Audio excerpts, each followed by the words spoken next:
Hello everyone, welcome back to our channel Learn No Bio. Let's learn bio with me. So, last के session में हम लोगों ने complete किया था बाइनरी फिजन। उसमें हमने पढ़ा था कि अगर पेरेंट ऑर्गेनिज्म दो डॉटर सेल्स में डिवाइड होता है तो उस टाइप के हम रिप्रोडक्शन को बाइनरी फिजन कहते हैं। एग्जाम्पल हमने देखा था अमीबा। अमीबा में जो रिप्रोडक्शन होता है वो बाइनरी फिजन से होता है। पेरेंट सेल दो डॉटर सेल्स में डिवाइड हो जाती है, इसलिए उसको हम बाइनरी फिजन बोलते हैं। अब हम लोग आज पढ़ेंगे मल्टीपल फिजन। जैसे बाइनरी फिजन में बाइनरी का मतलब होता था दो, मतलब जब भी अगर पेरेंट सेल दो डॉटर सेल्स में डिवाइड हो then it is called binary fission. अब मल्टीपल फिजन में मल्टीपल का मतलब है मोर देन टू। तो अगर पेरेंट ऑर्गेनिज्म दो से ज़्यादा बहुत सारे डॉटर सेल्स में कन्वर्ट होता है या टूटता है, फिजन होता है, उसका डिवीज़न होता है, तो हम उस टाइप के रिप्रोडक्शन को क्या बोलेंगे? Multiple fission. तो इसकी डेफिनेशन भी यही कहती है कि in this type of reproduction organism split into many new organism at the same time. ठीक, सेम टाइम पर एक ऑर्गेनिज्म दो से ज़्यादा डॉटर सेल्स में जब डिवाइड होता है तो हम उनकी रिप्रोडक्शन को मल्टीपल फिजन बोलते हैं। अब इसका एग्जाम्पल है प्लाज्मोडियम। प्लाज्मोडियम जो मलेरिया कॉज करता है, इसमें मल्टीपल फिजन से ही रिप्रोडक्शन होता है। हम मल्टीपल फिजन पढ़ने से पहले हम लोग को एक टर्म पढ़ना ज़रूरी है जिसको हम बोलते हैं एंसेस्ट्रेशन। ठीक, तो क्या होता है, फेवरेबल कंडीशन जब होती हैं तब तो ऑर्गेनिज्म में बाइनरी फिजन होता है। ऑर्गेनिज्म डिवाइड होते हैं दो पार्ट में और फर्दर आगे जनरेशन बढ़ाते हैं। लेकिन जब भी अनफेवरेबल कंडीशन आती हैं, मीन्स उनके लिए proper temperature, proper moisture, humidity available नहीं होती है, तब वो लोग मल्टीपल फिजन का सहारा लेते हैं और अपना रिप्रोडक्शन मल्टीपल फिजन द्वारा करते हैं।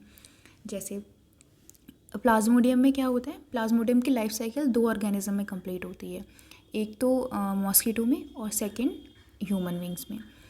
तो मॉस्किटो में एक स्टेज ऐसी उसकी आती है कि जब वो अपनी डॉर्मेंट स्टेज में होता है, उस समय वो अपनी सारी फंक्शनिंग प्रॉपरली नहीं कर पाता है, तो वो उसके लिए अनफेवरेबल कंडीशन है। ठीक है, तो जब अनफेवरेबल कंडीशन होती है तो प्लाज्मोडियम अपनी बॉडी के ऊपर सरफेस पे एक सिस्ट डेवलप कर लेता है, एक कवरिंग, बहुत हार्ड कवरिंग डेवलप कर लेता है। ठीक है, और जैसे ही वो मॉस्किटो से ह्यूमन बॉडी के अंदर एंटर करता है, उसे फेवरेबल कंडीशन मिल जाती हैं, तो उन फेवरेबल कंडीशन में वो क्या करता है, उस सिस्ट को तोड़ देता है। अच्छा, जब तक वो सिस्ट रहती है उस बॉडी के ऊपर, तब तक अंदर क्या होता है, जैसे ये प्लाज्मोडियम है हमारा, ठीक है, और इसने अनफेवरेबल कंडीशन में अपने ऊपर इस तरह से हार्ड कवरिंग डेवलप कर ली। अब कवरिंग, इसको सिस्ट बोलेंगे हम लोग। अब ये जो सिस्ट है, अब इसके अंदर ये ना, इसकी जो न्यूक्लियस है, इसमें डिवीज़न स्टार्ट होता रहेगा, एक से दो, दो से तीन, तीन से चार, पाँच, छः, इस तरह से बहुत सारे डॉटर सेल्स बनती रहेंगी। अब जब फेवरेबल कंडीशन आएगी, ये ह्यूमन बॉडी में एंटर करेगा, और जब फेवरेबल कंडीशन आएगी तब इसकी ये जो सिस्ट है वो टूट जाएगी, यहाँ से ब्रेक हो गई। ठीक, और अंदर ये जो जितनी सारी डॉटर सेल्स बनी हैं ये सब बाहर निकल आएंगी। इस तरह से इसमें एक ही टाइम पे बहुत सारी डॉटर सेल्स बन गई, इसलिए प्लाज्मोडियम में जो रिप्रोडक्शन होता है उसको हम मल्टीपल फिजन बोलते हैं और मल्टीपल एसेक्सुअल रिप्रोडक्शन बोलते हैं, क्योंकि इसमें सेम टाइम पे बहुत सारी डॉटर सेल्स बन रही हैं। और इसमें जो प्रोसेस है वो एंसेस्ट्रेशन है। Encystation means development of cyst in unfavourable condition. Unfavourable condition में बॉडी के आउटर सरफेस पे एक हार्ड कवरिंग बन जाना इज कॉल्ड एंसेस्ट्रेशन। और जब फेवरेबल कंडीशन आएंगी तो क्या होगा, वो सिस्ट टूट जाएगी और अंदर जितनी भी डॉटर सेल्स डेवलप हुई हैं वो सब बाहर आ जाएंगी और हर एक डॉटर सेल नए ऑर्गेनिज्म को जनरेट करेगी। ठीक है, तो मल्टीपल फिजन में ये हो गया कि एग्जाम्पल क्या हो गया इसका, प्लाज्मोडियम। प्लाज्मोडियम में अनफेवरेबल कंडीशन में सिस्ट डेवलप हो जाती है। सिस्ट के अंदर जो भी डॉटर सेल्स बनी हैं बहुत सारी, वो जब सिस्ट ब्रेक होती है तो ये सब बाहर निकल जाती हैं। ठीक, तो देखो एंसेस्ट्रेशन की definition, in unfavourable condition a cyst और protective wall is formed around the cell of a single celled organism.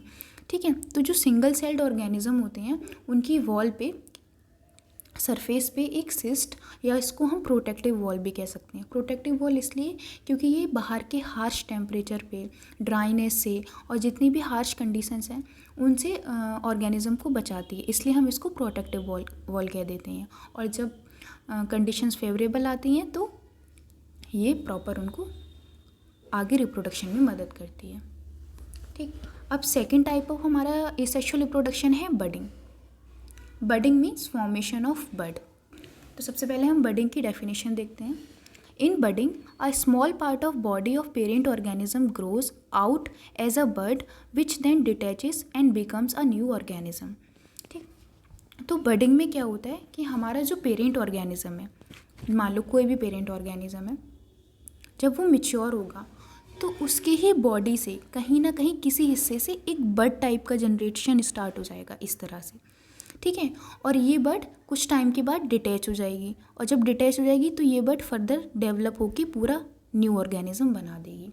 ठीक है, तो ये होता किस में है, दो ऑर्गेनिज्म में होता है, हाइड्रा और ईस्ट। हाइड्रा और ईस्ट दोनों में ही रिप्रोडक्शन बडिंग के प्रोसेस से होता है। होता कैसे है ये हम देखते हैं। जैसे हम लोग ये एग्जाम्पल लेते हैं कि ये क्या है हमारा ईस्ट।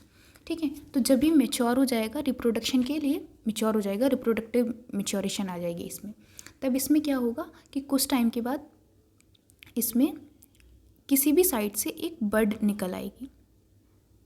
ठीक, अब ये बड निकल आई और फिर धीरे धीरे ये इससे न्यूट्रिशन लेके इसका साइज़ बढ़ता चला जाएगा।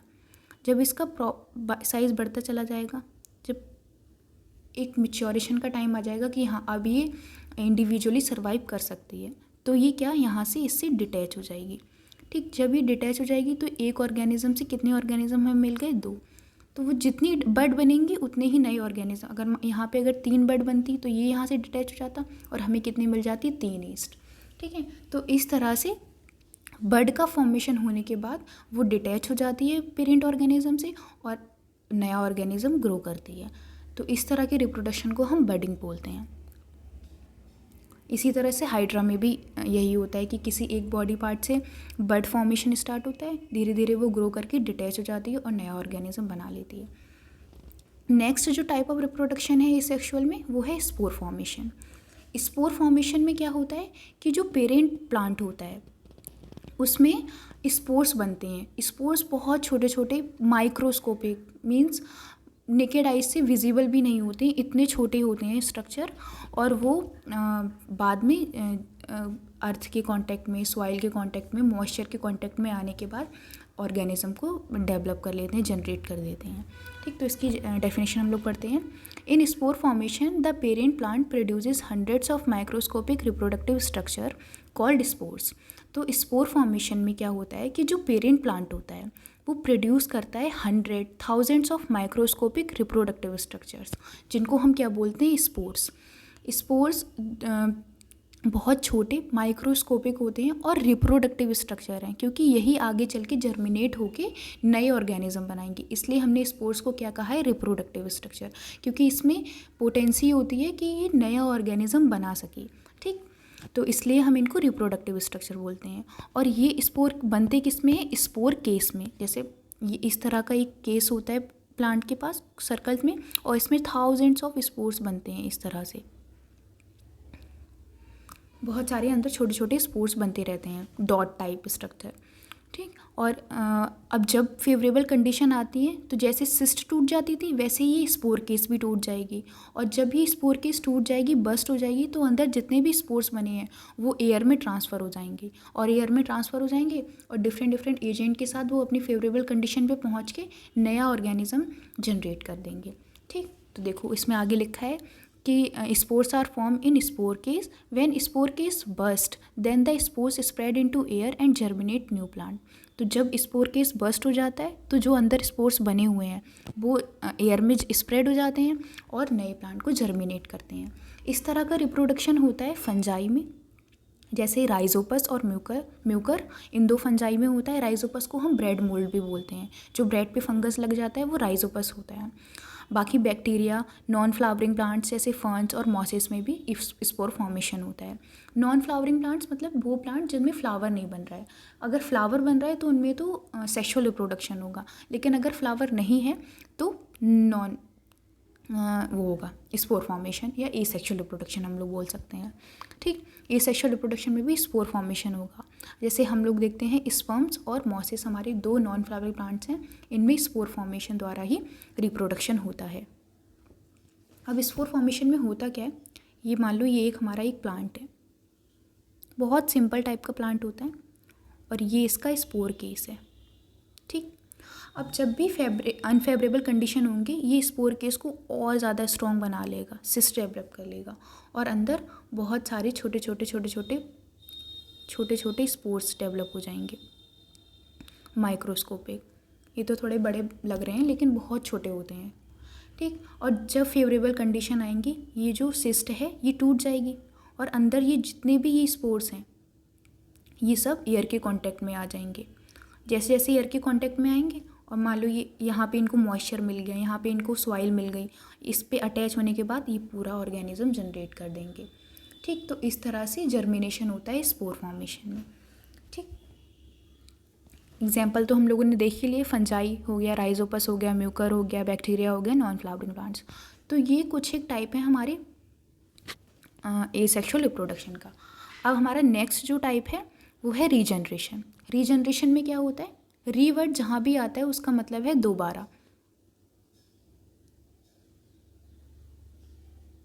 ठीक, जनरेशन मीन्स जनरेट होना, किसी चीज़ का बनना। तो यहाँ पे क्या होता है कि हमारा जो पुराने ऑर्गेनिज्म जैसे पेरेंट ऑर्गेनिज्म है उनके किसी भी एक बॉडी पार्ट से अगर नया ऑर्गेनिज्म हमें मिल रहा है तो हम उस टाइप के रिप्रोडक्शन को क्या बोलेंगे, रीजनरेशन। जैसे हम लोग पहले इसकी डेफिनेशन पढ़ते हैं कि in this process full organism is developed from the body of the parent organism.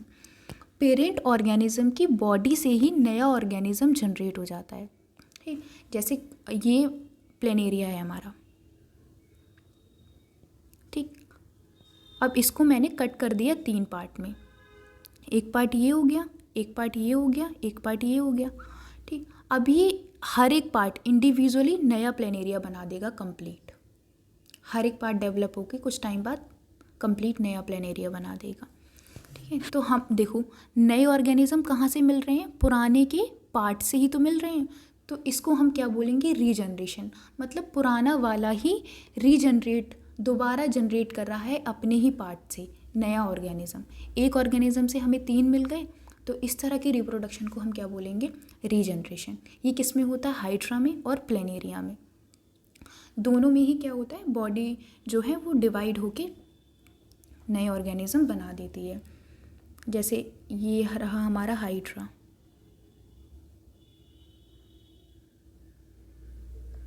अब इसके 3 हिस्से कर देते हैं तो हर एक पार्ट एक कंप्लीट हाइड्रा बना देगा। 3 हाइड्रा हमें मिल जाएंगे एक से ही।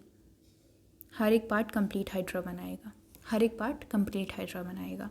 ठीक है, तो बॉडी पार्ट से ही हमें सिर्फ एक हिस्से से हमें ग्रो करके पूरा कंप्लीट हाइड्रा मिल रहा है। इसको ये फर्दर ग्रो होके क्या बना देगा, कंप्लीट हाइड्रा। ये कंप्लीट ग्रो होके फर्दर क्या बनाएगा, कंप्लीट हाइड्रा। ठीक है, तो इस तरह की रिप्रोडक्शन को हम रीजनरेशन बोलते हैं। आगे हमारा जो रिप्रोडक्शन आता है वो है फ्रेगमेंटेशन। फ्रेगमेंटेशन मतलब किसी चीज़ को हिस्सों में तोड़ जाना या टूट जाना। ठीक, अब देखो रीजनरेशन और फ्रेगमेंटेशन में ये फ़र्क है कि रीजनरेशन में तो हम लोग खुद से एक ऑर्गेनिज्म के पार्ट को डिवाइड कर रहे थे 2 से 3 टाइप में। लेकिन फ्रेगमेंटेशन में क्या होता है कि ऑर्गेनिज्म मैच्योर होने पे खुद अपने आप को पीसेस में डिवाइड कर देता है, जब वो प्रॉपर मैच्योर होता है तब। ऐसा नहीं है कि कोई भी उसको तोड़ देगा तो वो फर्दर न्यू ऑर्गेनिज्म बना देगा। वो खुद एक टाइम के बाद अपनी बॉडी को डिफरेंट पार्ट्स में ब्रेक करेगा और उनसे नए नए ऑर्गेनिज्म डेवलप होंगे। जैसे इसकी डेफिनेशन हम लोग पढ़ते हैं कि breaking up of body of simple multicellular organism. अब देखो यहाँ पे क्या आया, सिंपल मल्टीसेलुलर ऑर्गेनिज्म। अभी तक हम लोग क्या देख कर आए थे, सिंगल सेल्ड। लेकिन एसेक्सुअल रिप्रोडक्शन जो सिंपल टाइप के मल्टीसेलुलर ऑर्गेनिज्म होते हैं उनमें भी होता है कि उनमें है तो एक से ज़्यादा सेल्स, लेकिन वो कैसे हैं, बहुत सिंपल टाइप के हैं। ठीक, तो उनमें हम किस तरह का रिप्रोडक्शन देखते हैं, फ्रेगमेंटेशन। तो breaking up of body of simple multicellular organism into two or more pieces on maturing and each part grows to form a complete new organism is called fragmentation. तो फ्रेगमेंटेशन वो phenomena है reproduction का जिसमें simple multicellular organism की body दो या दो से ज़्यादा पीसेस में डिवाइड हो जाती है जब वो मेच्योर हो जाती है, और हर एक पीस क्या करता है, ग्रो करने के बाद एक कंप्लीट न्यू ऑर्गेनिज्म डेवलप करता है. जैसे एग्जांपल हम लोग देखते हैं स्पायरोगायरा एंड सी एनामॉन, इन दोनों में ही रिप्रोडक्शन फ्रेगमेंटेशन से होता है. स्पायरोगायरा तो हम लोगों ने देखा ही है कैसा होता है, जब भी कहीं भी ठहरा हुआ पानी होता है उसके ऊपर ग्रीन ग्रीन जो सरफेस आ जाती है दैट इज़ स्पायरोगायरा. तो स्पायरोगायरा में क्या होता है, इस तरह से स्ट्रक्चर होता है स्पायरोगायरा का. अब जब ये मैच्योर हो जाता है तो ये अपनी बॉडी को कुछ एक हिस्सों में तोड़ देता है और हर एक पार्ट क्या बनाएगा, कंप्लीट स्पायरोगायरा. हर एक पार्ट कंप्लीट स्पायरोगायरा. तो जितने पार्ट उतने नए ऑर्गेनिज्म हमें मिल जाएंगे. इसी तरह से सी एनामॉन में भी फ्रेगमेंटेशन होता है, ये सी में प्रेजेंट होता है. तो ये हमारे सारे हो गए एसेक्सुअल रिप्रोडक्शन की टाइप्स. अब सिर्फ हमारा वेजिटेटिव रिप्रोडक्शन पड़ा है, वो हम लोग नेक्स्ट सेशन में कवर करेंगे. आज के सेशन के लिए बस इतना ही. अगर आपको वीडियो पसंद आया तो लाइक करें, सब्सक्राइब करें. Thank you.